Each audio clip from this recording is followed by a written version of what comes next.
Hello guys, তো অনেকদিন পরে নতুন একটা ব্লগ নিয়ে আবার চলে আসলাম। তো এখানে আমি চলে এসেছি শিলিগুড়িতে।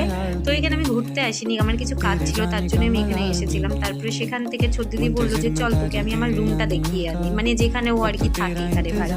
তো সেখানে নিয়ে গেল আমাকে। তো অনেকদিন পরে ও যেহেতু আমার সাথে এসেছে, তো প্রথমেই ও রুমটাকে ক্লিন করে নিল। ক্লিন করার পরে তারপরে আমরা চলে গেলাম ফ্রেশ হওয়ার জন্য।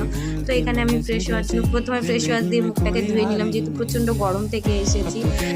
ফ্রেশ হওয়ার পরে এখানে আমি আমার মুখের মধ্যে একটু ময়শ্চারাইজার লাগাই নিলাম। তারপরে আমি আমার চুলগুলোও ঠিক করে নিলাম, আর এখানে আমি আমার ড্রেসটাও চেঞ্জ করে নিয়েছি। ড্রেস চেঞ্জ করার পরে এখানে আমরা বসে তো যেহেতু প্রচণ্ড গরম ছিল তোমাদেরকে বললাম, তো ছোট দিদি আমার জন্য ঠান্ডা কিছু নিয়ে এসেছিলো, সেটাই খাচ্ছিলাম।